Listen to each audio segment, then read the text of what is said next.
গীতাতে ভগবান বলেছেন, ত্রিবিধ নরকস্য ইদম দ্বারম নাশনমাত্মনঃ কাম ক্রোধ লোভ তস্মাৎ এতে ত্রয়ম ত্যজেৎ। নরকের তিনটি দরজা হয়, কাম, ক্রোধ এবং লোভ। তাই তুমি এদের কি পরিত্যাগ করবে?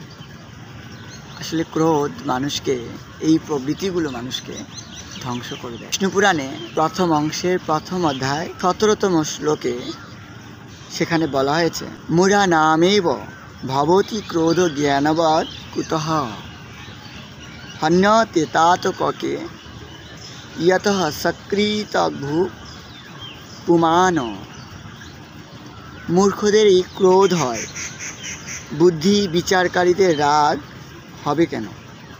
অর্থাৎ যারা মূঢ় তারাই অত্যন্ত ক্রোধান্বিত হয়ে যায়। যারা স্থিতজ্ঞ, যারা স্থির বিচার সম্পন্ন ব্যক্তি, তারা তাদের হৃদয়ে থাকা ক্রোধের বশীভূত হন না। মূলত ভগবান ব্যাসদেবের পিতা পরাশর ঋষি, তার পিতা হত্যার জন্য তিনি এক বিশেষ যজ্ঞের আয়োজন করেছিলেন। রাক্ষসরা তার পিতাকে হত্যা করেছিল এবং সেই জন্য তিনি যজ্ঞ করেছিলেন রাক্ষসদেরকে বধ করার জন্য। তার যজ্ঞের তেজ প্রভাবে রাক্ষসরা সেই যজ্ঞে বধ হতেছিল এবং তখন এসে তার দাদু অর্থাৎ মহর্ষি বৈশিষ্ট্য এসে তাকে উপদেশ করছিলেন। তখন তিনি বলেছিলেন ক্রোধ সম্পর্কে, তুমি ক্রোধের বশীভূত হয় না।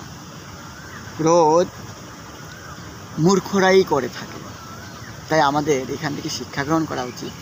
অত্যাধিক ক্রুদ্ধ হওয়া উচিত নয়, কারো প্রতি অধিক হিংসাপরায়ণ হওয়া উচিত নয়।